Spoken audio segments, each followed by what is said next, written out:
Bir daha salamlar. Bugünkü mövzumuz Psyche. Adından da göründüğü kimi psixanın açarı deməkdir. Və şuuraltı inanclar bizim taleyimizə necə təsir edir? Taleh dəyişərmi? Yaşadıklarımız həqiqətən bir seçimdirmi, yoxsa talehdirmi?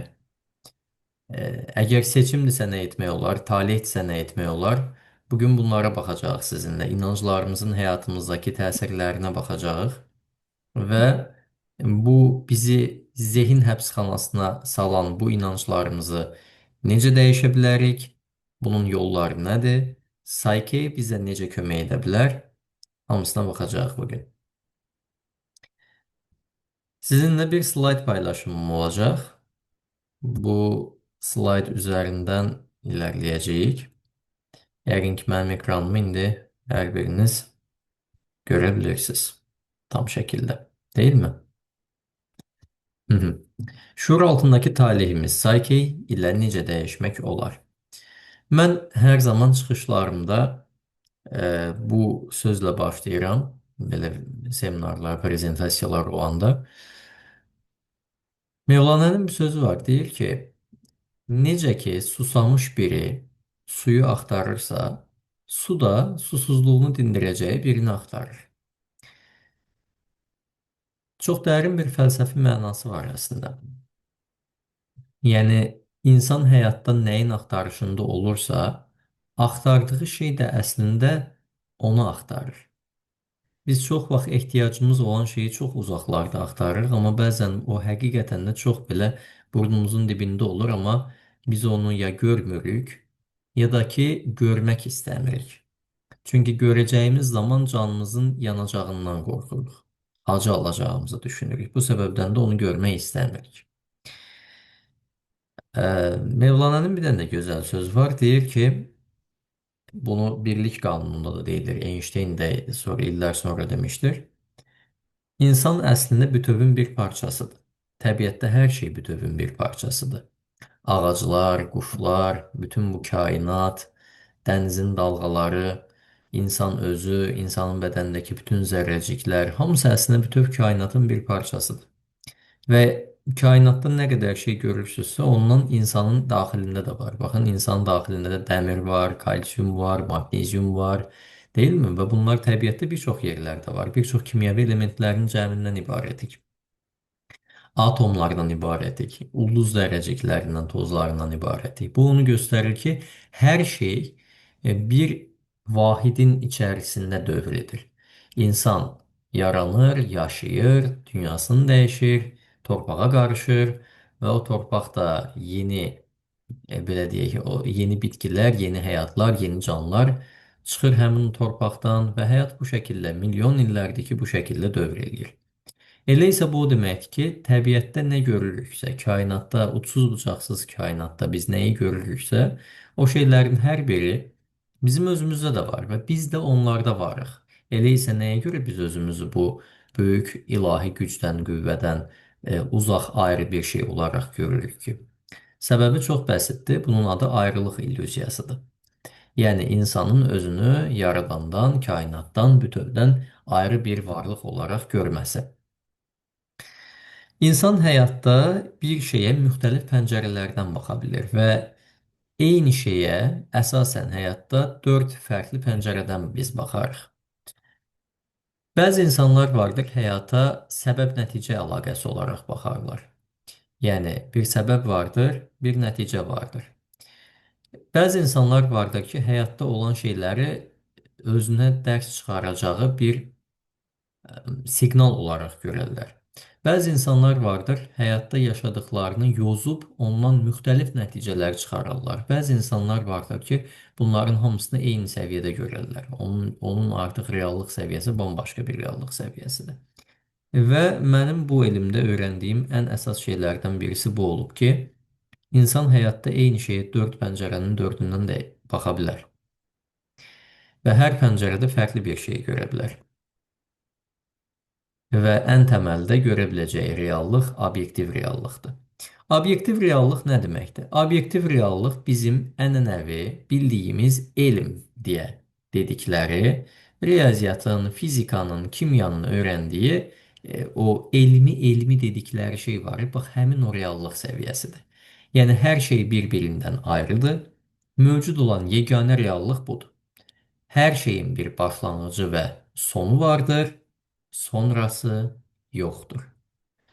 Dünyaya gələrik.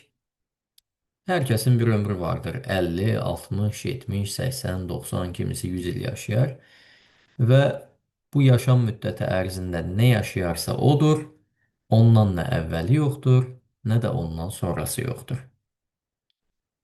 Bu bizim obyektiv reallıq səviyyəmizdir. Əllə tutarıq, gözlə görərik, gördüyümüzə inanarıq, görəriksə, ölçəriksə, o vardır, görməriksə, ölçə bilməriksə, elm bunu təksib edər, bu o deməkdir ki, o yoxdur. Bax, bu obyektiv reallıqdır. Sonra gəlir subyektiv reallıq. Yəni, hər şey bir-birinə bağlıdır. Bütün hadisələr bir döngünün bir parçasıdır.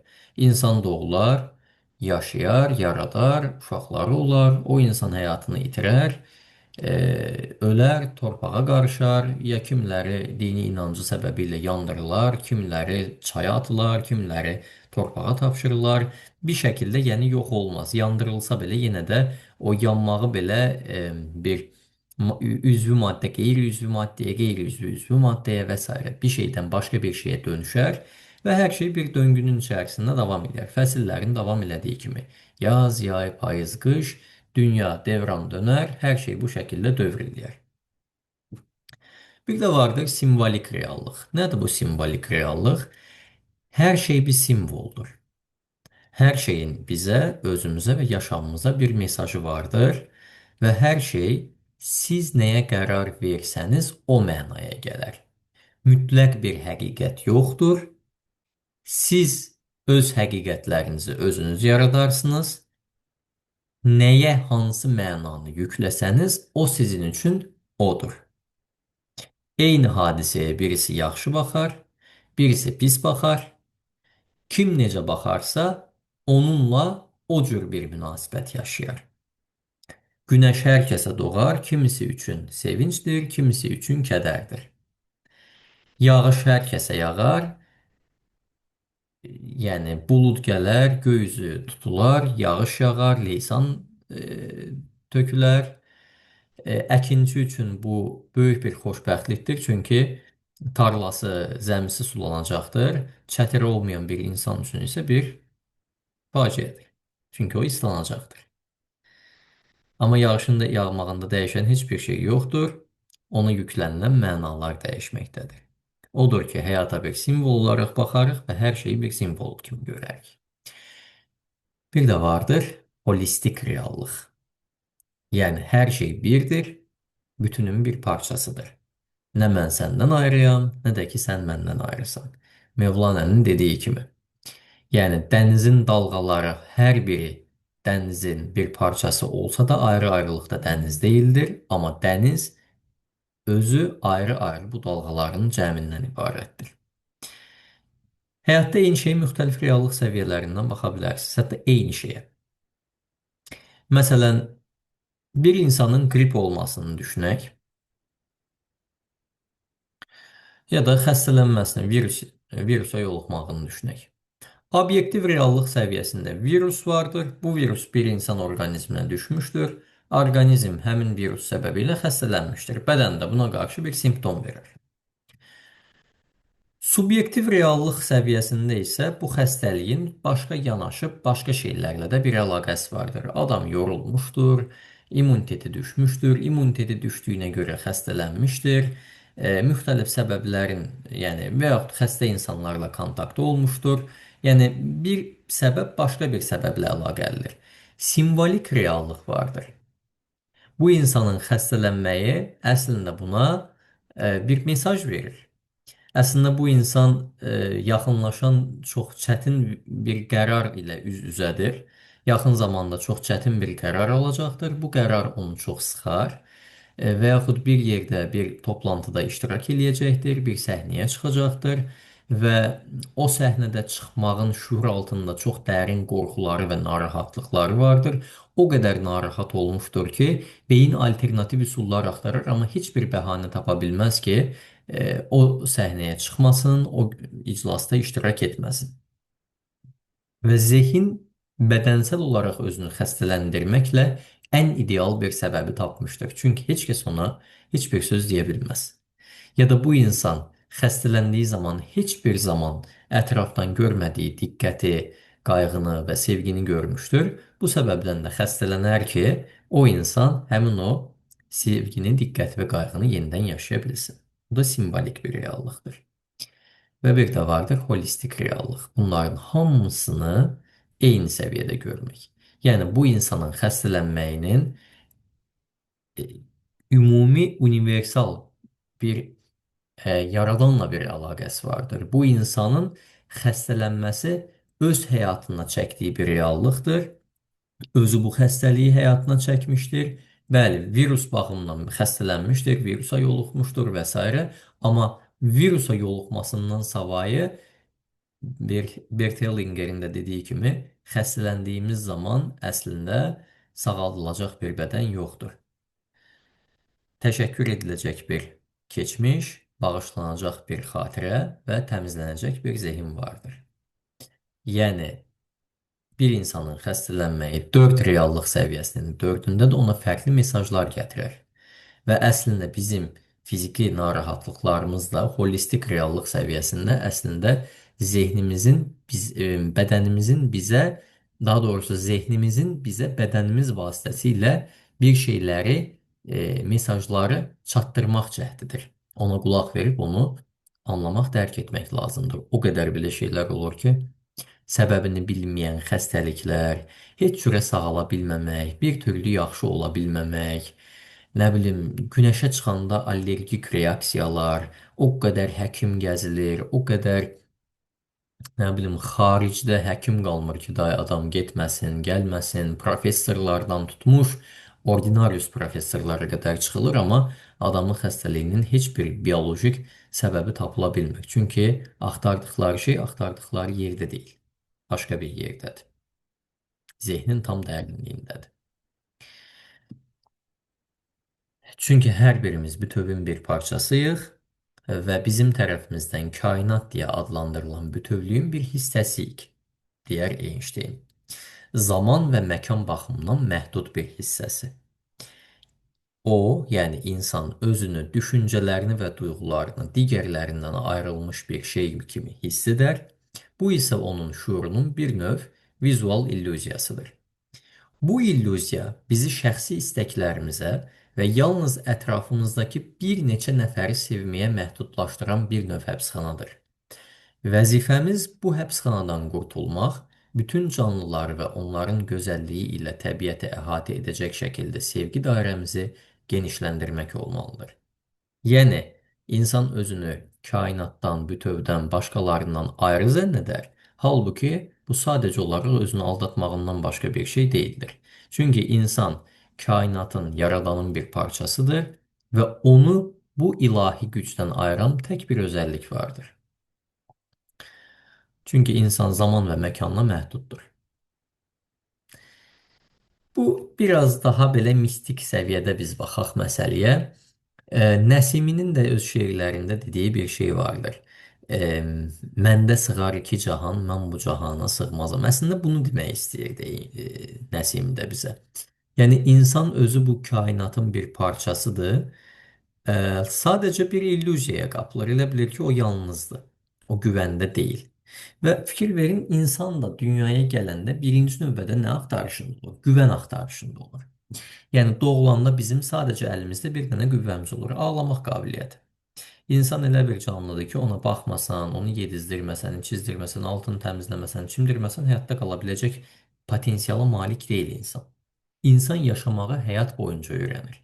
Doğulan insan digər canlılardan fərqli olaraq həyatda qala bilmə bacarıqlarına sahib deyildir. Bu bacarıqları sonradan öyrənir. Və öyrəndiyi sadəcə bu bacarıqlar olmur. Eyni zamanda çox maraqlıdır ki, insan doğulanda sahib olduğu o mükəmməl Saf beyni eyni zamanda müəyyən bir həbsxanaların və çərçivələrin içinə salaraq həyatını davam elətdirir. Məsələn, körpə bir uşağın zehnində məhdudiyyət anlayışı olmur. Mən bacarmaram, mən edə bilmərəm, mən qorxuram, cəmaət nə deyər, nə bilim, hansı işə əlimi atsam olmaz. Fobiyalar və s. bunların heç bir körpə bir uşaqda olmur. Olmamağının səbəbi odur ki, çünki bunlar hamısı sonradan öyrənilir. Doğuşdan gələn özəlliklər deyildir. Fikir verərsinizsə, insan bu cəhətdən mükəmməl doğular, tanrısal bir güclə doğular, amma insanın bir dənə fərqi vardır o yaradandan, odur ki, insan e, yer baxımından müəyyən bir məhdud yeri kaplayar. Fikir verirsiniz, yəni bir cüssəmiz vardır, bədənimizlə məhduduq və zamanla məhduduq. Bir ömrümüz var, o ömrü yaşayırıq. Nə əskik, nə artıq. Və bir fiziki olaraq bu kainatda bir yer tuturuq. Nə ondan artıq, nə də ondan əskik. Amma ümumən kainat yaradan hər yerdədir. İnsan isə hər yerdə deyildir, zaman və məkanla məhduddur. Geri qalan hər şey bizim ondan ayrı düşməmizin sadəcə bir növ illüziyasıdır. Yəni əslində bu görüşün sonunda da bunu ora bağlayacaq. Bizim əsl etməmiz gerəkən şey yeni bir şeylər öyrənmək deyil, özümüzə qayıtmaqdır. Mənim bu yolculuqda ən çox öyrəndiyim şey də və indi bunu daha yaxşı dərk eləyirəm, o olub ki, insan əslində yaşam boyunca yeni şeylər öyrənmir. Müdrik insan deyirik biz. Dahi insan, müdrik insan. Müdrik insan çox şey bilən və yeni şeylər öyrənən insan deyil əslində. Müdrik insan ona müdrik olmağına mane olan şeyləri üstündən atan insandır. Onları üstündən atdıqca müdrikliyi ortaya çıxır. Burada bəzi iştirakçılar var ki, onlar məsələn yaddaş təlimlərindən bilərlər.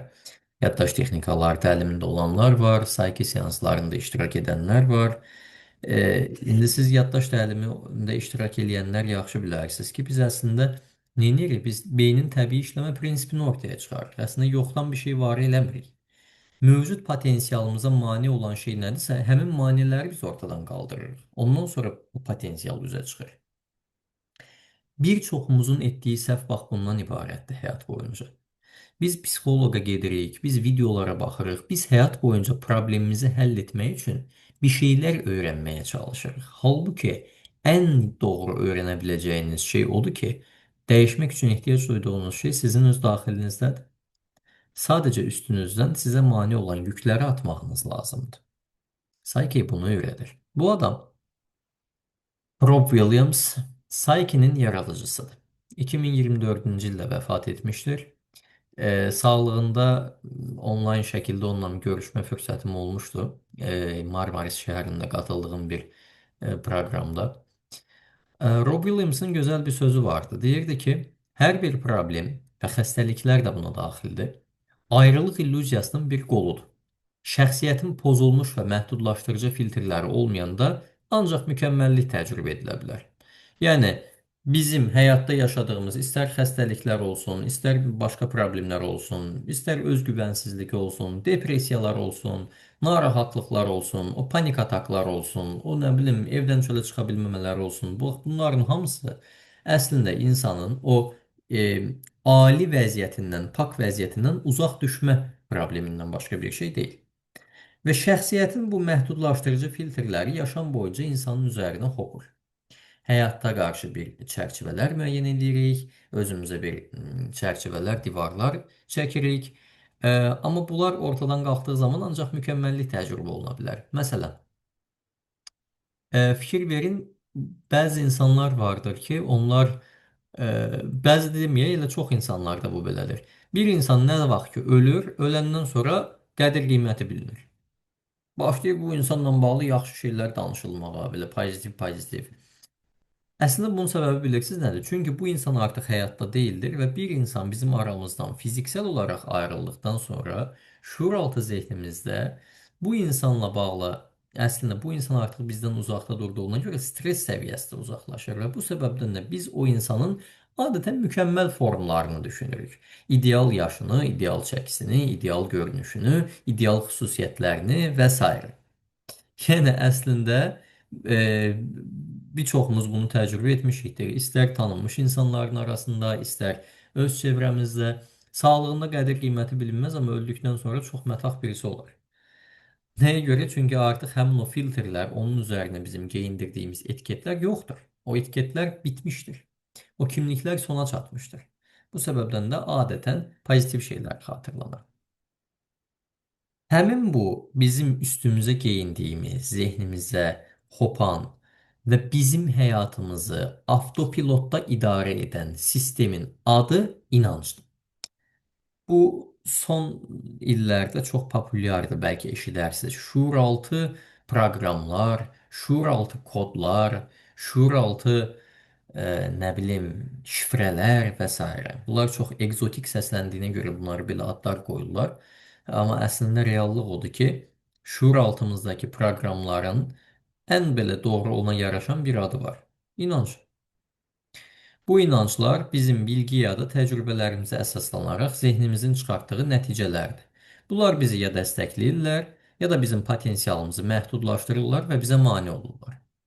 Bu inanclar iki cür yaranır. Ya bizim beynimizə bunlar yeridilir, mühit səbəbilə, mentalitet səbəbilə, ailədəki danışılanlar səbəbilə və s. Ya da ki, bunu biz öz həyat təcrübələrimizlə yaşayıb öyrənirik. Məsələn, e, bir vaxt gəlir ki, biz öz sərbəst ayaqlarımız üzərində durmağa çalışırıq. Ya nə bilim, bir insan deyək ki, futbol oynamaq istəyir uşaq vaxtı. İlk dəfə futbol topuna təpik vuranda necəsə bir şəkildə ayağı sürüşür, yıxılır və bir təcrübə nəticəsində zehni bir anlam çıxardır bu yaşadığı şey. Yəni nə oldu, mənim başıma nə gəldi? Və o nəticə olaraq da zehin bir məna çıxarda bilər ki, məsələn, futbol sənlik deyil. Vəssalam, bir insan bunu futbol mənlikdə ilə inandısa, gələn dəfə futbola yaxın durmayacaq. Futbol adı çəkiləndə ya da futbolla bağlı bir şey ortaya çıxanda oradan uzaq durmağa çalışacaq. Ya da ki, bu insana bunlar öyrədilir. Məsələn, bizim ailədə savadlı adam yoxdur, bizim nəsildən ağıllı adam çıxmaz, biz ancaq alverçiyik və yaxud da ki, bizdən yaxşı biznesmen çıxar, bizdən ziyalı çıxmaz, bizdən ancaq ziyalı çıxar, bizdən biznesmen çıxmaz. Böyüyəndə özünü eləyərsən, indi bu sənlik deyil, bu bizlik deyil, pul əl çirkidir, çox pul bəlasız olmaz. E, Çox gülmüsənsə deməli tezliklə çox ağlayacaqsan. Qabağından qara pişik keçsə deməli günün bərbad olacaq. Hansı işə əlvi atsan olmaz. Başqalarının arasında belə yüksək səslə danışma, yoxsa biabır olarsan. Cəmiyyət arasına çıxma. Səni bəyənməzlər, qəbul eləməzlər. Yaxşı kontaktların yoxdursa, pulun yoxdursa qabağa gedə bilməzsən. Bu bunların hamısı inancdır. Bu inanclar ya öz təcrübəmizdən yaranır, ya da mühit bizdə bu inanclar yaradır. Yəni əslində buradan çıxartdığımız nəticə odur ki, bizim taleyimizi şəkilləndirən şeylər bu inanclardır. Çünki bu inanc öyrənilir ki, bizim həyatımızı avtopilotda idarə eləsinlər. Çünki indi burada sizə göstərəcəm. İnsan zehni, baxın, iki bölmədən ibarətdir. Bir şuurlu bölməsi var insan zehninin. Bir də şuur altı dediyimiz bir bölməsi var. Bir də üst şuur dediyimiz bölmə var. Biz buraya girməyəcəyik. Bu biraz holistik səviyyədə olan bir şeydir. Bizim bugünlük işimiz ancaq şuurlu və şuur altı hissədədir. Bu şuurlu hissə bizə nə deyir? Deyir ki, mən sənin həyatının 5%-ni kontrol edirəm. Məqsədlərimi təyin eləyirəm, arzularımı müəyyən eləyirəm, ürəyin istəyən şeylər mənim tərəfimdən müəyyən olunur. Bax, bunlar şuurlu zehnin işidir. Və yavaşam. Yəni saniyədə 40 bit informasiya emal eləyirəm, fokuslandığım müəyyən şeylər var. Çox şeyi eyni anda eləyə bilmirəm. Maksimum 3 dənə, 5 dənə şeyə eyni anda fokuslana bilərəm. Ondan artıq olanda mənim fokusum dağılar. Bir də zehnimizin burada ikinci bir bölməsi var. Bu adlanır şuur altı və ya şuurdan kənar hissə, təhtəl şuur. Bu deyir ki, mən sənin həyatının 95%-ni avtomatik idarə edirəm. Səndən asılı olmadan, qeyri-iradi şəkildə. Və mən çox güclüyəm. Saniyədə 40 milyon bit informasiyanı emal edə bilərəm. Sən get yeməyini bişirməklə məşğul ol, mən arxa planda hər şeyi avtomatik kontrol eləyərəm. Yeməyin duzunu necə atacağam, altını nə qədər yandıracağam və yaxud sən telefonunla danış, mən maşını idarə eləyəcəm.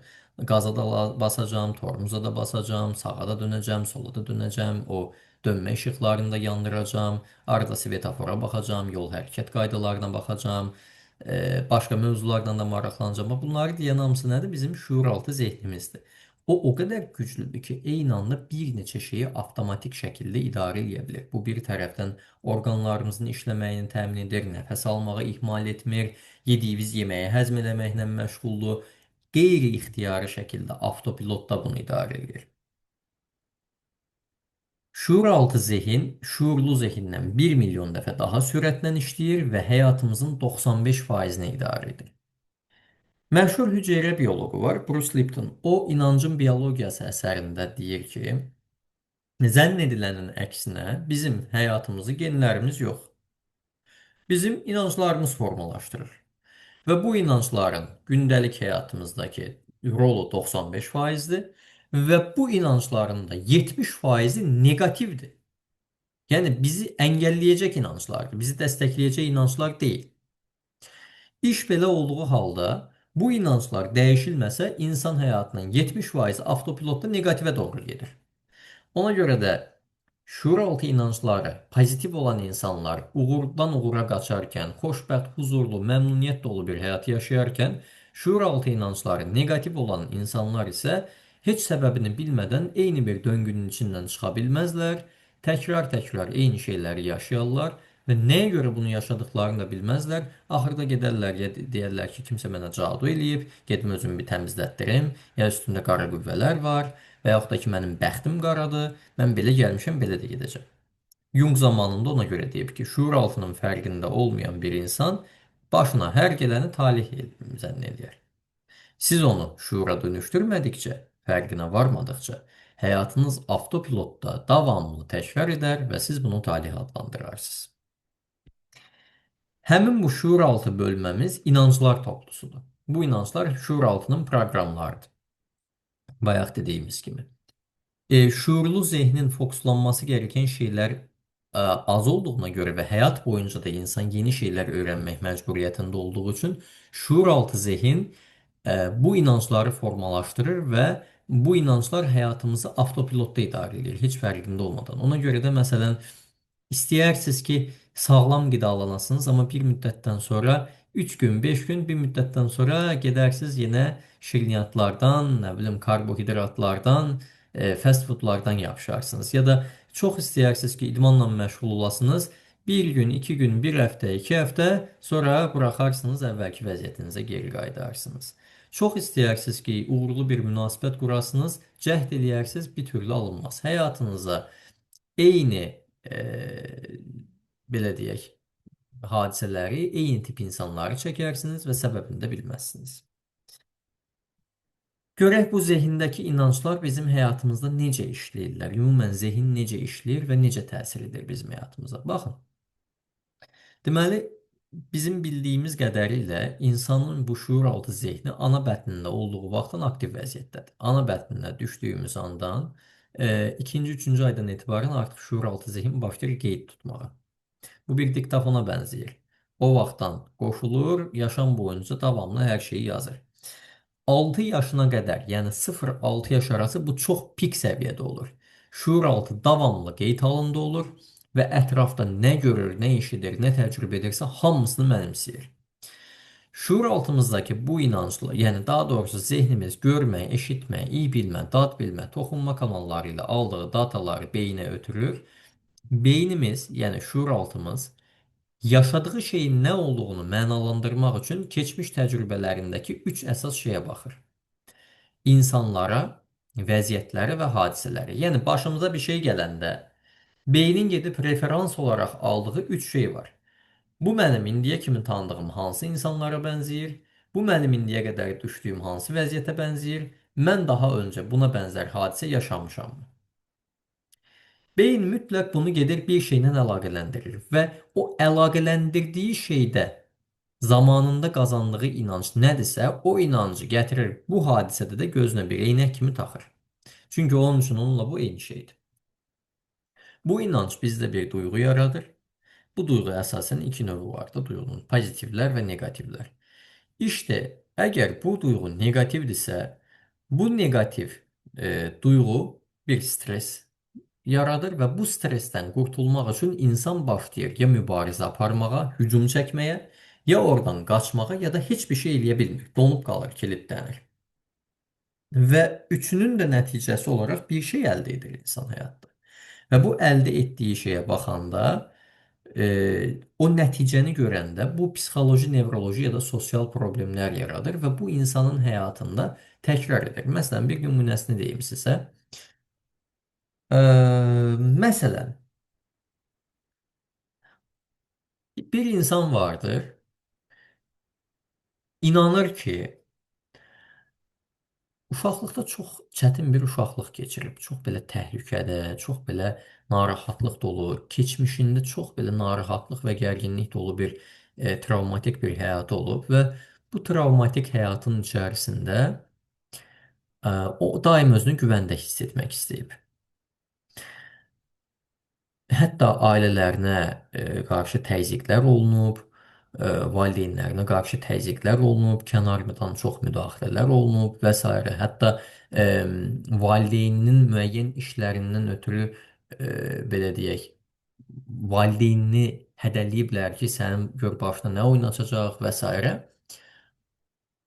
Amma çox maraqlı bir şəkildə bu şəxsin, yəni bu hal-hazırda bu travmanı, bu çətinliyi yaşayan şəxsin uşaq idi o zamanlarda, körpə uşaq idi, təxminən 3-4 yaşlarında və o çox kiçik olduğuna görə ə, onun ailəsini o uşağa görə bağışlayıblar, affediblər.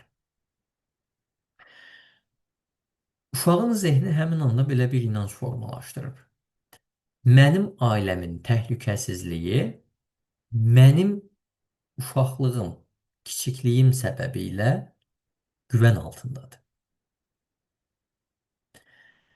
Yəni, uşaqsansa güvəndəsən, körpəsənsə güvəndəsən.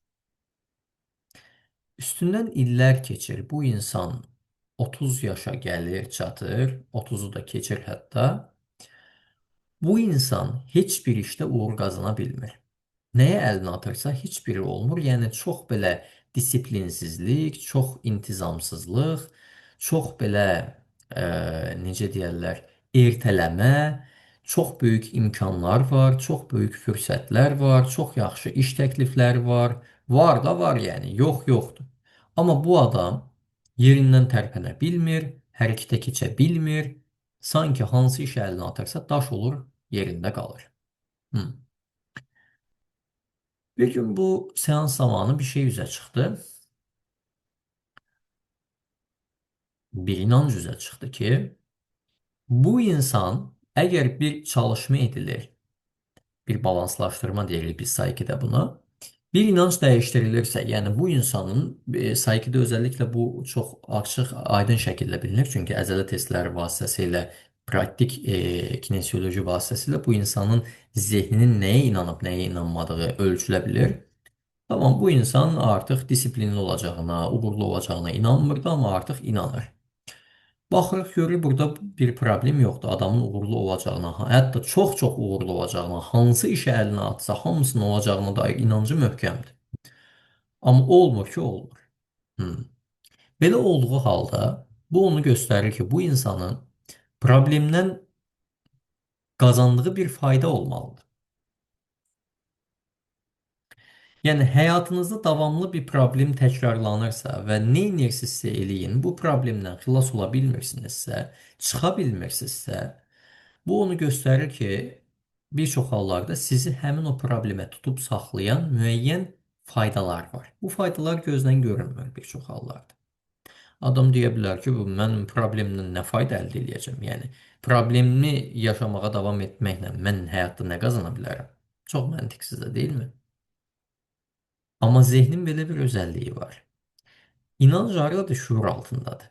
Hər şeyi otomatik kontrol edən haradır? Şuuraltıdır. Və şuuraltı haqqında çox maraqlı bir şey deyim sizə. Şuuraltı üçün ancaq indiki zaman vardır.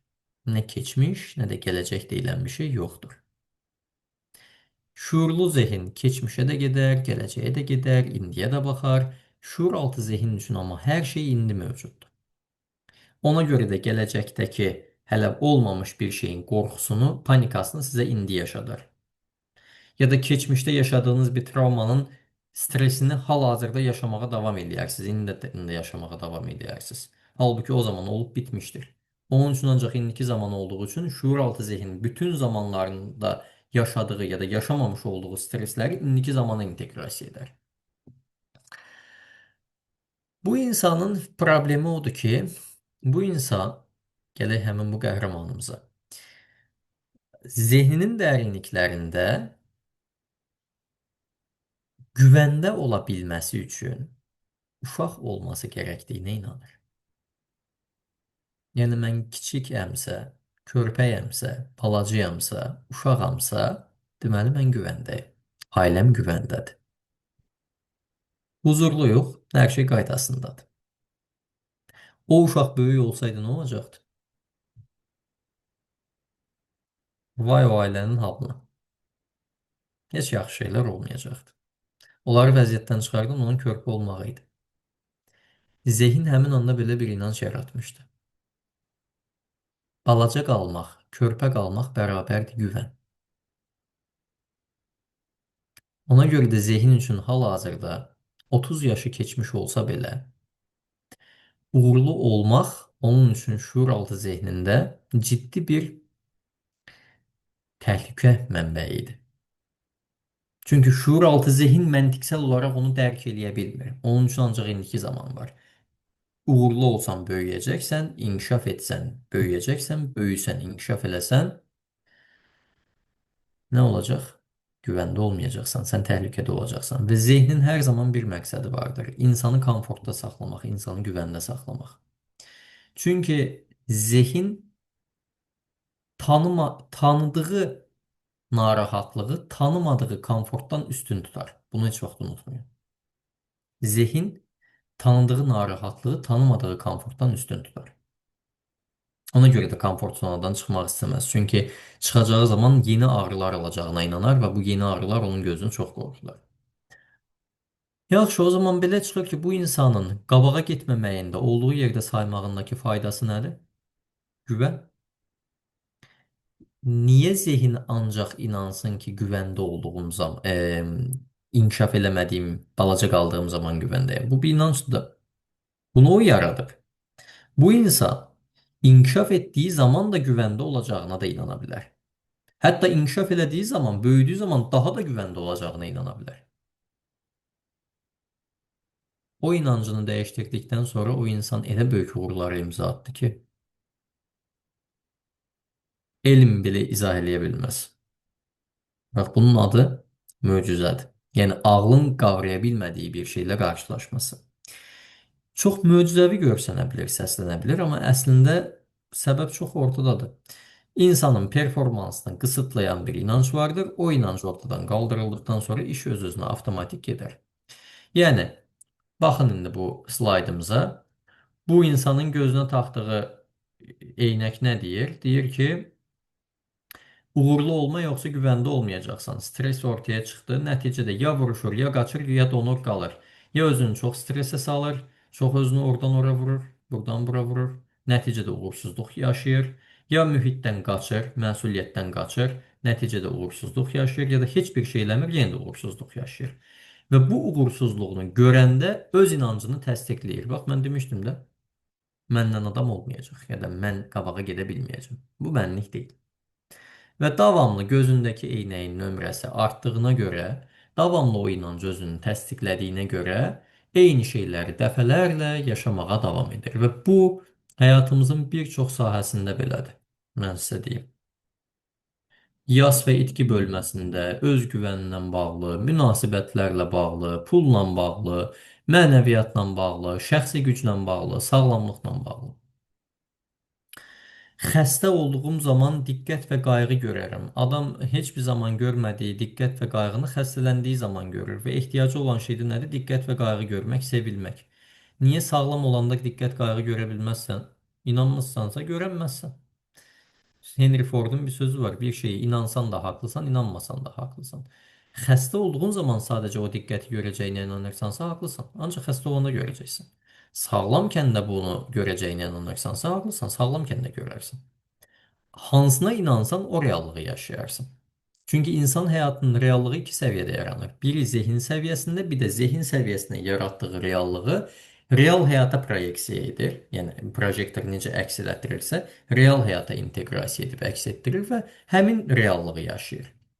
Ə, və yaxud birini itiririk və o itirdiyimiz insanın yasından heç çıxa bilmirik. Nəyə görə? Çünki onunla yaşadığımız duyğuları bir daha heç bir zaman yaşamayacağımıza inanırıq. Heç bir şey bacara bilməyəcəyimizə inanırıq. Uğurlu münasibət qura bilmirik. Nəyə görə? Çünki ə, insanların pis olduğuna inanırıq və s. Yəni bu konkret olaraq bu inanca inandığımız üçün belədir deyə bilmərik bu arada, onu deyim sizə. Çünki hər kəsin inandığı şey fərqlidir. Allah bilir bir inancın, bir insanın bir probleminin arxasında yatan inanc nədən ibarətdir. Bu ancaq o insana individual yanaşıldığı zaman müəyyən ola bilər. Bolluq, bərəkət məsələlərində də bu belədir. Pulla bağlı məsələlərdə də belədir. Məsələn, çox pul insana bəla gətirər inancına sahib bir insanın əlinə pul düşəndə ilk eləyəcəyi şey gedib həmin o pulu ya dağıdıb xərcləmək olacaq. Çünki əlində qalsa ona bəla gətirəcəyinə inanır.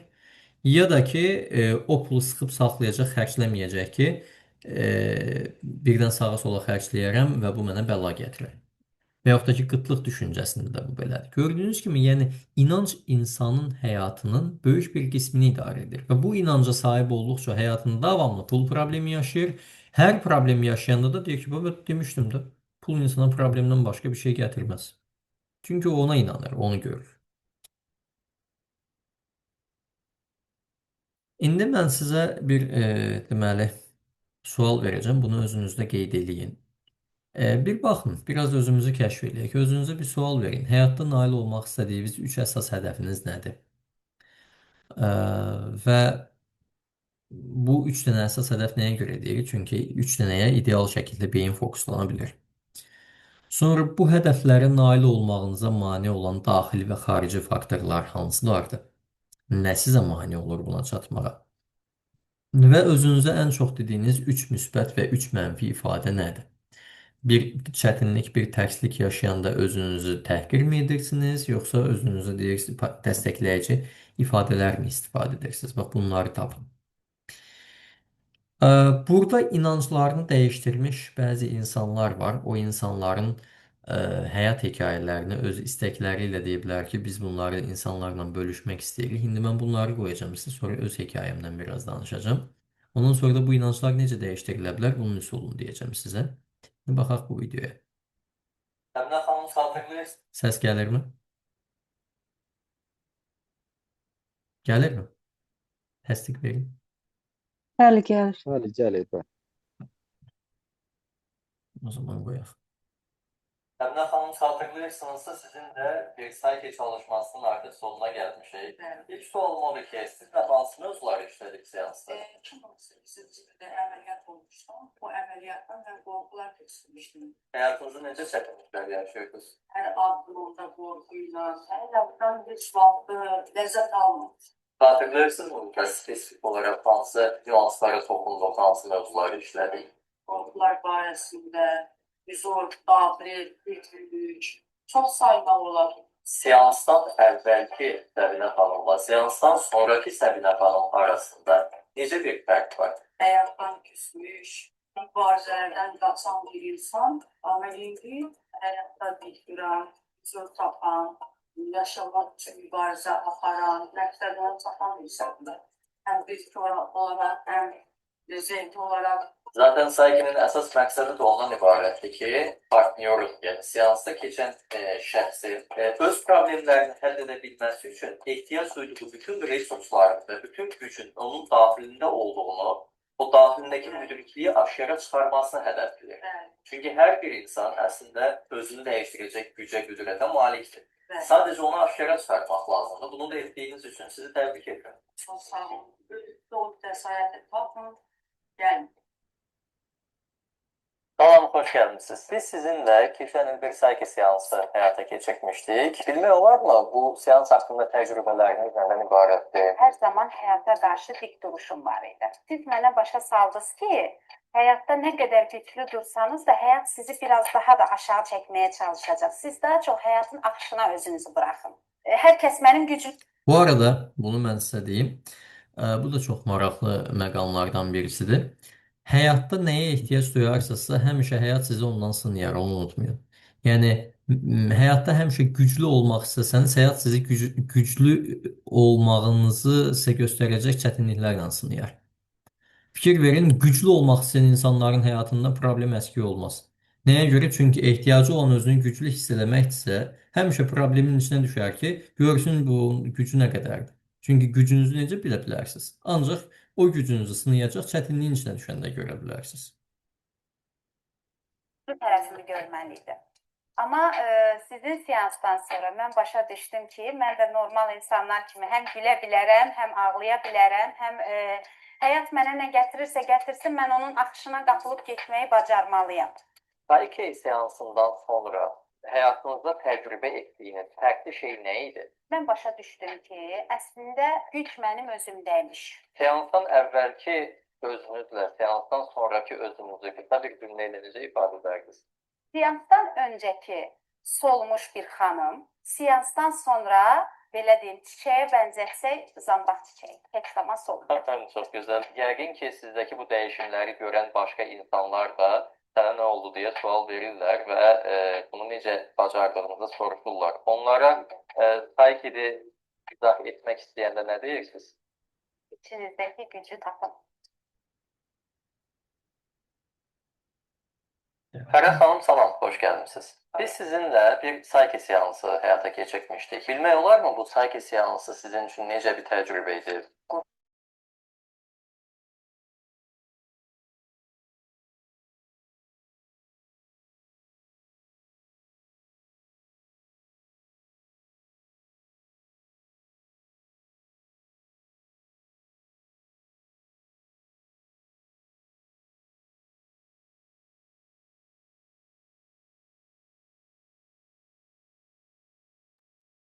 Səs yoxdur müəllim.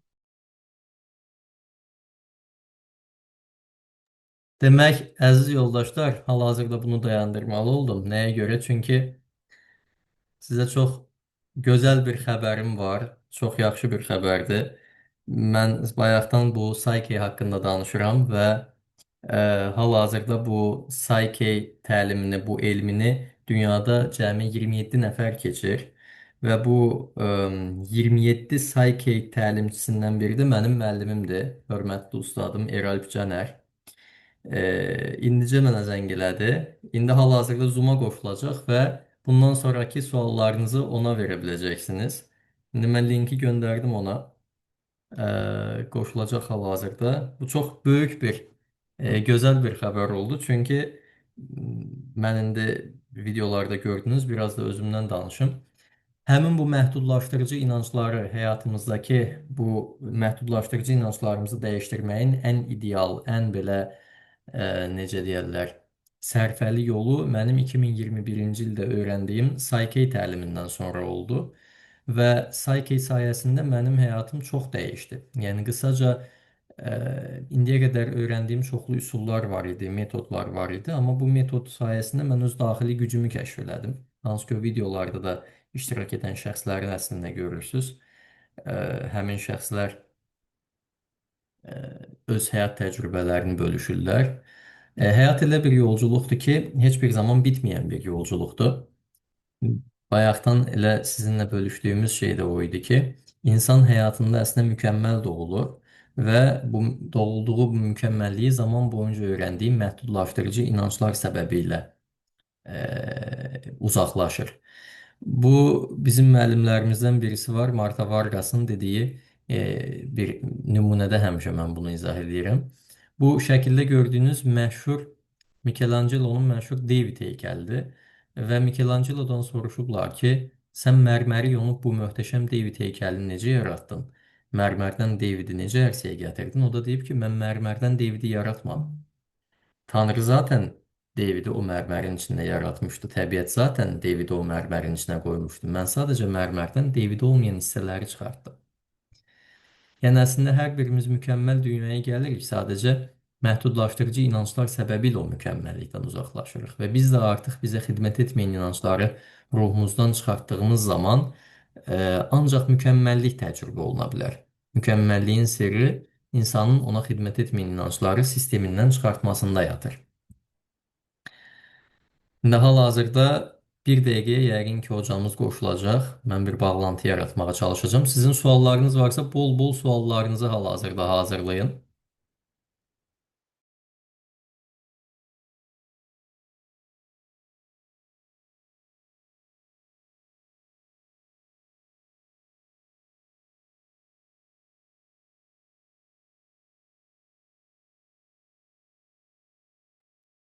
Hocam hoş geldiniz.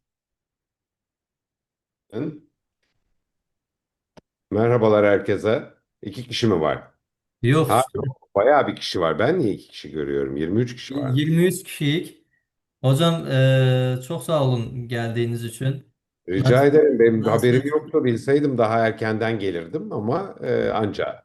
Ben size çok teşekkür ederim. Çünkü Səhərdən Psyche hakkında ve kısıtlayıcı inançlar hakkında danışırdım. Həqiqətən Psyche mənim həyatımda çox böyük bir dönüş nöqtəsi olub. Hal-hazırda da çox aktual bir şəkildə istifadə edirəm həyatımda. Burada xeyli iştirakçılar var. Aslında biz webinarın sonuna doğru gelmişik. Ben Öyle istəyirəm ki, mi? Ben son dakikada girdim o zaman. ben istəyirəm ki, bundan sonrası sizde olsun. Siz de herkes suallarını verebilmesi için Tabii canım, eğer hazırlayabilir. cevaplayabileceğimiz bir soru varsa buyursunlar. Hocam siz Ben kendiniz bilmiyorum ne konuştunuz, ne anlattınız. Dolayısıyla ne kadar cevap verebilirim emin değilim ama buyursunlar, sorsunlar sorusu olanlar. Hocam bence siz biraz kendiniz konuşun, danışın Psyche Neyi hakkında. anlatayım? Bilmiyorum ki, yani Saki hakkında şimdi bana konuş dersen ben yani neresinden Rahatlarla. ne anlatacağımı şaşırırım. Dolayısıyla soru varsa soruları alalım. Olabilir. Buyurun suallarınızı vermek için mikrofonlarınızı açıp verebilirsiniz suallarınızı. Sağlam axşamınız xeyir. İyi Nətər akşamlar. təşəkkür edirəm səninlə danışdığım üçün. Xoş günlərdir bizə. İyi Belə akşamlar. sualımız var ki, müəllim bizə izah eləyir ki, bu uşaqlığımızdan ayrılmaq, duyğularımızdan ayrılmaq, onu necə ayrılmaq olar? Keçmiş duyğularımızda qapanıb qalmayaq da, böyüyə bilək də bu belə. Mirşahin'cim, senin tercümelerine ihtiyacım Ee, olacak. Deməli, Merdan Bey sual verir ki, az önce soruyor ki, az önceki ben slaytlarda sunumda Hı e, hı. çocukluğumuzda kazandığımız kısıtlayıcı inançlardan kurtulmak hakkında bazı örnekler verdim. Kendi örneklerimden, başka danışan örneklerinden. Biz bunlardan nasıl kurtulabiliriz? Onu açıklamadım işte. O Ha, kısmına öyle siz mi? girdiniz. Evet. Peki. Şimdi nasıl kurtulabilirsiniz? Bundan kurtulabilmenin birçok yolu var aslına bakarsanız. Burada yani bunu yapabildiğini söyleyen birçok farklı metot var. Aralarında işe yarayanlar da var. Fakat önemli olan bunları değiştirirken, yani bunlardan kurtulurken ne kadar konforlu, ne kadar rahat, ne kadar hızlı, ne kadar acısız ve ne kadar kalıcı olduğuna dikkat etmek. İşte biz kendi yolculuklarımızdan hareketle, ki benim de kendi ihtiyacım için öğrendiğim bir şey aslına bakarsanız Sayke. Kendi ihtiyacımız için bugüne kadar en acı çekmeden ve en hızlı ve kalıcı değişen şeyin Sayke olduğunu, bu metot olduğunu keşfettikten sonra ben bu kadar arkasından gittim. Ve işte dünyadaki belli sayıdaki eğitmenlerden bir tanesi haline geldim. Şimdi bundan nasıl kurtulabilirsiniz konusu şu an size öyle hemen işte şöyle yapın ya da böyle yapın diyebileceğimiz bir şey değil. Çünkü bu çok kompleks bir mekanizma. Eğer anlamıyorsanız söyleyin, Mir Şahin şey yapsın, çevirsin. Çok karışık bir mekanizma zihin dediğimiz şey ve bunun e, değişikliğini yaratabilmek için farklı araçlara ihtiyacınız var. Bizim Psyche dediğimiz metot böyle birçok araca sahip. Bunu ya Psyche'yi bilen biriyle, öğrenmiş birisiyle, Mir Şahin gibi bir seans yaparak değiştirebilirsiniz. Ya da bir başka yolu gelip kendiniz öğrenirsiniz, oturup kendi kendinize değiştirirsiniz. bunu. Ama bunun nasıl değişeceğini anlatmak 3 günlük bir eğitimde anca anlaşılan bir şey. Yani şu anda size şöyle yaparsanız değişir dersem yalan söylemiş olurum. Bilmiyorum anlatabildim mi ne demek oldu istediğimi. Təşəkkür edirəm. Çox sağ olun, minnətdaram. Bir daha Rica sizə xoş ederim. günlər Yani arzu edirəm. bunu Çox ya sağ olun. bilen biriyle yapacaksınız ya da gelip öğrenip kendiniz yapacaksınız. Çünkü bu bayağı bir sürü detay lazım bunu değiştirebilmek için öğrenmeniz gereken. Umarım anlatabilmişimdir. Başka bir sorusu olan varsa buyursun. Bir Bir şey geldi galiba. Zümrüt Hanım yazmış ki 27'si öğrenerek. İnşallah. Mən bir İnşallah. İnşallah valla planladık eğitimi de gördüğünüz gibi maşallah bütün dünya karıştı. Bakalım o güne kadar neler olacak. Hiçbir fikrimiz yok. Bizim niyetimiz 27'sinde konuştuğumuz gibi bunu yapıyor olmak. Kısmetse Allah izin verirse de yapacağız inşallah. Mənim bir sualım var idi. Buyurun Tabii Gülşah buyurun. Hanım. Bilərəm. Deməli, şuuraltı bədəni qorumaq üçün bəzi həqiqətləri bizdən gizlədə bilər. Bilinçaltımız vücudumuzu korumak için bazı gerçekleri bizden saklayabilir mi? Şimdi bilinçaltınızın vücudunuzu korumak gibi bir durumu yok. Bilinçaltınız elindeki mevcut imkanları mevcut algıladığı şekle göre kullanıyor. Yani şundan bahsediyoruz.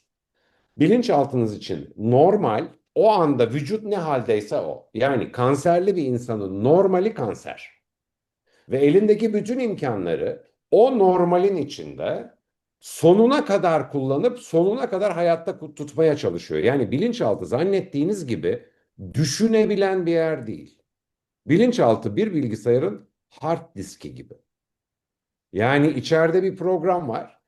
Enter'a bastınız mı o program çalışıyor. Yoksa ben bunu koruyayım, şöyle mi yapayım acaba? Yok yok ben bunları atayım geriye falan gibi düşünebilen bir yer değildir bilinçaltı. Hiçbir Bəli, araştırmada bunu aydındır. böyle göstermez. Aydındır, çox sağ olun. Rica Bir də ederim. başqa bir sualım da var idi. Buyurun. Travmalar əslində neçə yaşlardan başlayır ki, insanda yaranan travmalar, yəni psixoloji travmalar? Evet. Mirşancığım yardım et. Travmalar kaç yaşından itibaren başlıyor? Bu anne karnında da başlıyor. Mesela benim öyle bir travmam çıktı mesela. Anne karnında. Şöyle anlatayım size. İlişkilerimde, işte kendi ikili ilişkilerimde sürekli bir istenmediğimi hissediyordum ben. Ve bu yıllarca böyle oldu. Bu arada iki büyük familyanın, iki büyük ailenin çok isteyerek yaptığı bir çocuğum ben. Yani hiçbir sebebi yok bu hissiyatın. Ama sürekli böyle bir hissiyat var içimde. İstenmiyorum ben, istenmiyorum ben. Ve bir anlam veremedik. Çalışmaya başladığımızda enteresan bir şey çıktı karşıma ki hiç bilmiyordum. Annemin babamla olan ilişkisinde bir çocuk yapmaya hazır hissetmediği bir dönemde hamile kaldığını öğrendim. Ve bana hamile kaldığını öğrendiğimde annem bir bütün gün ağlamış. Yani bunu mutlu bir şey olarak yaşamamış. Ben daha annemin karnındayım. 2 aylık. Ve o annemin Aydındır. istememe durumu anne karnından beri benle beraber geliyormuş. Bütün hayatım boyunca anlayamadım ben. Neden hissediyorum ben bunu diye. Çünkü hiçbir sebebi yok. Bəli, aydındır, çox Dolayısıyla sağ olun. Dolayısıyla bu anne rahminde de oluyor olabilir. Hatta daha da ötesi var. Atalardan getiriyor olabilirsiniz. Çünkü Aydındır. sizin hücre hafızanızda atalarınızın da hafızası var. Mesela savaş travmaları, mesela göç travmaları. Çok enteresan bir şekilde şu anda hiçbir sebebi olmadan sizin tarafınızdan yaşanıyor ve hissediliyor olabilirler. Umarım izah Aydın. edebilmişimdir. Zümrüt Hanım el kaldırmış Salam, galiba. axşamınız xeyir.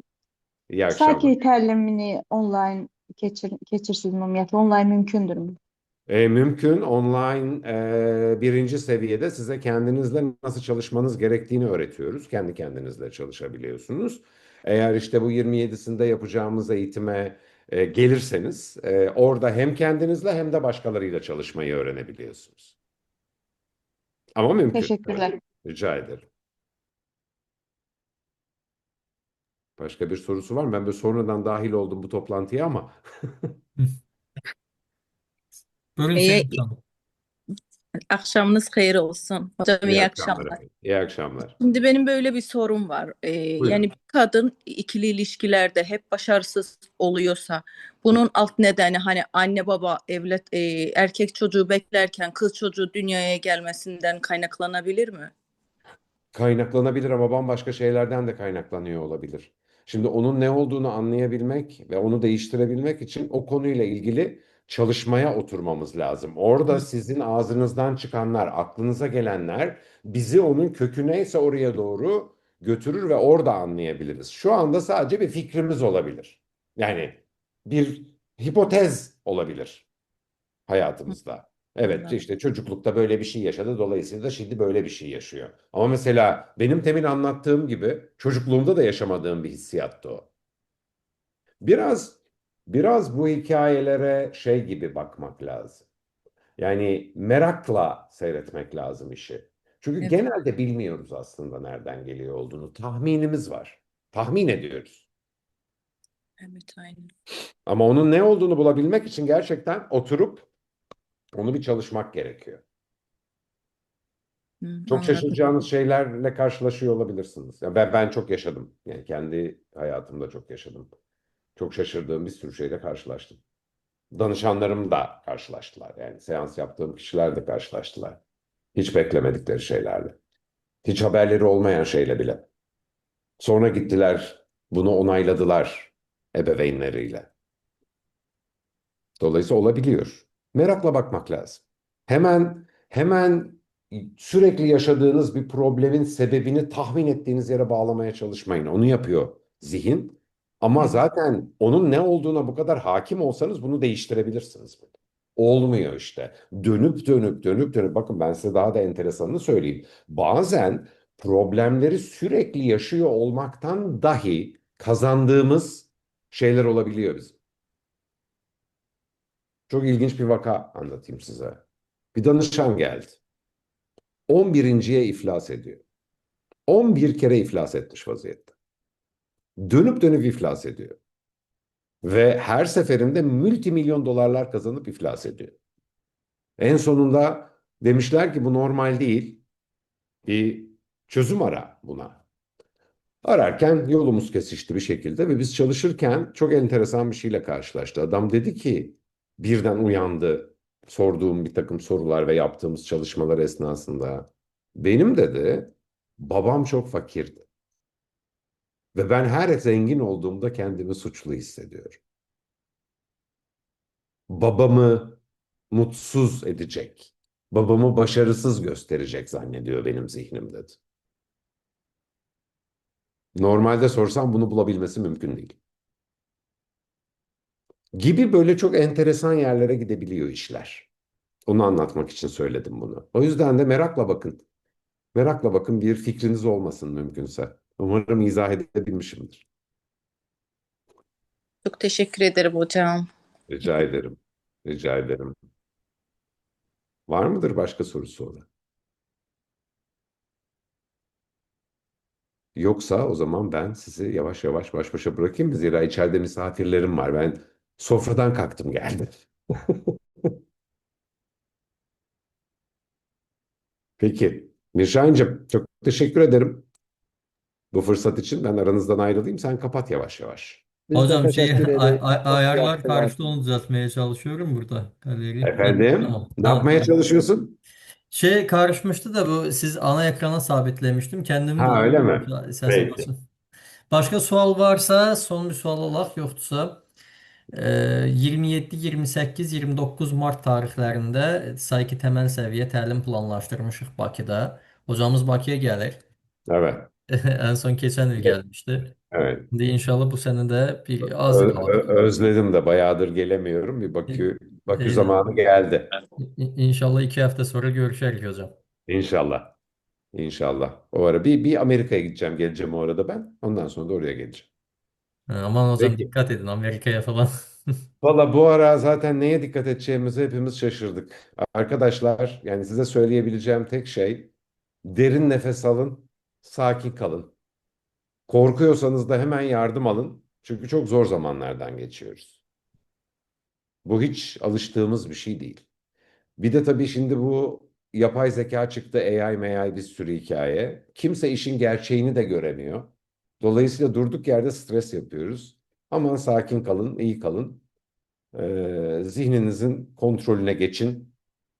Onu da kontrol edin. Çünkü çok sinyal var etraftan gelen şu anda. Kafalar çok çabuk karışıyor. Tek önerebileceğim şey bu size. Bakalım ben de becerebilecek miyim gidip gelmeyi vesaire ben de bilmiyorum yani. Yarın sabah kalkarız ve bambaşka bir dünya haline gelmiş olabilir. Şu anda her şey enteresan. Kısmetse 27'sinde görüşürüz orada. Belki canlı sohbet etme imkanımız bile olur. Aynen, aynen inşallah. Peki. O Ve zaman hepinize sevgilerimi sunuyorum. sağ olun hocam. Kardeşler dikkat edin kendinize. En kısa zamanda görüşebilmek üzere. Hayırlı akşamlar. Hayırlı akşamlar. Sağ olun.